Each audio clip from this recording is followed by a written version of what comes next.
So I was talking with my buddy who plays Space Marines, Warhammer 40,000, and we were kind of kicking around some Marine ideas. This idea of, okay, if we're going to play a drop pod heavy army,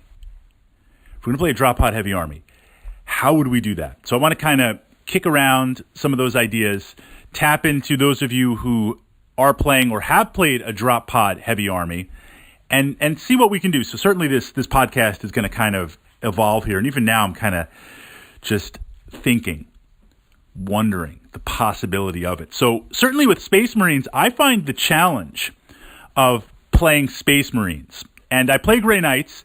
While they're Space Marines, I consider them a completely different beast based on a lot of aspects of their individual codex. But playing Red Templars, aka Black Templars, I have found the challenge is Space Marines, they really can do so much. And even when you naturally gravitate towards certain units, if you've been following my podcast, if you've been reading my blog, you know that I love Terminators. Can never have too many Terminators, preferably Assault Terminators. But there is a debate up Assault Terminators versus Shooty Terminators. And I think in 8th right now, the idea that Shooty Terminators might be a little bit better. Maybe we should kind of quantify that, because Fritz, you can't just make a statement like that. Previous editions of 40K, you had a 2-up armor save, and you had the invulnerable save for both. And the idea was that for the most part, you got hit. If you were playing Terminators correctly, in theory, I say in theory because it's always harder to execute theory on the tabletop, I found that with my Terminators, if I was taking invulnerable saves, previous editions of 40K, something went wrong. That means I'm getting hit back by monsters, creatures, previous editions of 40K, power weapons. This was before the AP system. Something kind of went wrong. I made a mistake, and the invulnerable save was hopefully a way that I don't lose the entire unit. I wanted my Terminators to go against units, opposing units that when they hit back, they're going to hit me with that 2-up armor save. I'm going to get my base 2-up. Yes, volume of attacks, I still could lose some Terminators, right? There's nothing worse than rolling a 1 for Terminators, or I should say worse than rolling like 3 1s for your Terminators.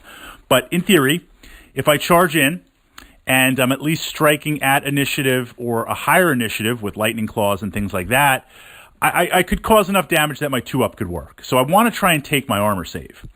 And because of that, I would lean heavily towards Assault Terminators. And plus, I love the Assault. I love to just settle things close combat. I mean, maybe it's the Budo influence on my life, but that's just kind of personally on there. So I would tend to go with Assault Terminators because they had the stock 2-up save and they had a better invulnerable save for when things went wrong. Well, now with the AP system, it's almost like Terminators have been reduced to regular Marines or worse on there, and more armies are rolling out with -1, -2 AP. So this is the conversation that kind of led us to drop pods. So this idea was, if you're playing Terminators that now in previous editions are like stock Space Marines, and now you're playing regular Marines and you're getting hit by AP, and it's almost like that save has been reduced on top of that.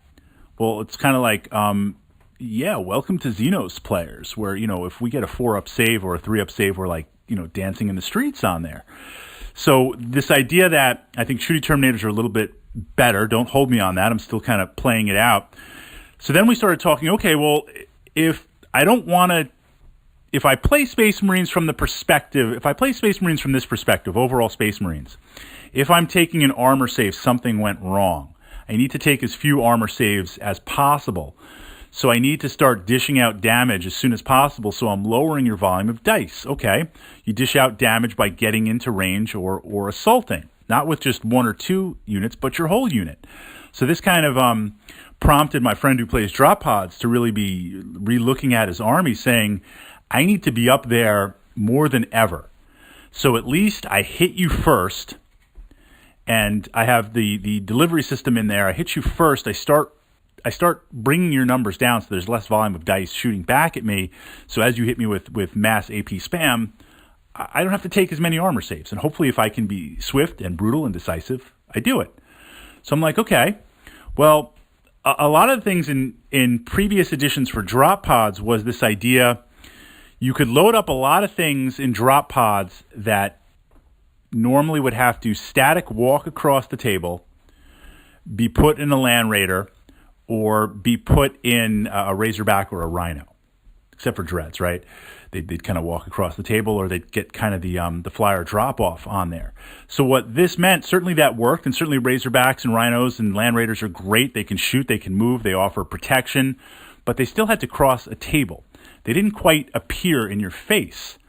Pods got around that. Pods also allowed you a little bit of extra dock of dice, the debate whether it's the Storm Bolter or the Whirlwind Missile Launcher in there. Okay. But they also allowed you to throw down a unit that could block off parts of the table, depending on the mission structure, could contest certain things, and the physical footprint of the model versus the cost. So there was a big difference for getting in your face. And my friend was like, well, this is kind of better right now because it gets you there right in your opponent's face. I countered it by saying, well, certainly 40K is still a traditional war game system where you line up on your deployment zone and I line up on my deployment zone and we kind of go head to head. Certainly there are army list templates that can break that mold, but more and more units are able to deep strike in across codexes and stuff. So it's almost like, if you're playing Marines, and I don't have an answer for this, right? This is kind of the checklist back and forth. I'm trying to inject you guys into the conversation. Do I really need that? Do I really need to have those drop pods? Can I spend the points on other deep strike insertion or other fast-moving stuff that can get up there and appear up in there? I don't know. Okay, so let's just say we're going to go with pods because of the deliverability and the reliability and stuff like that. Well, what are some of the other things that could complement our list? And what are some of the things that could kind of sit back in our deployment zone and not move and bomb stuff over there across the table? And I know it took a little bit of a hit, and it's a little bit different, but I'm still convinced that Thunderfire cannons are personally annoying for me. And part of this might be because my past couple of games, my Footdar list has been fighting them, and it's just target-rich environment. So maybe there's a little bit of that personal aggro I've collected. But anytime that I've faced Thunderfire cannons or played against Thunderfire cannons, they don't fit in my Black Templar list, the Fritz Templars. Everything's moving forward. Everything's putting you to the chainsword, bolt pistol, power sword, black sword of faith, everything in there. We're not hanging back, doing that. That's just how the chapter operates. But taking an objective point of view and pulling out from the scenario for a second, Thunderfire cannons have always been solid performers. So could that be something where you need a little boom in the back? Could we put those down and kind of just lob some stuff as the pods come down and crash down? So this back and forth. But I think this points to a bigger picture, whether yes or no drop pods, whether it fits your play style or you're looking to explore things. I think we're starting to see this idea more and more with AP paying that Marine point. It assumes an armor save. Well, that armor save is for the most part more and more going to be modified by something. So I can't spend like a turn hanging around looking heroic taking those shots. I can't. I mean, I never want to do that. But in the past, okay, at least I had that 3-up. At least I had that 2-up. I can't always be guaranteed that. So something to kind of look into.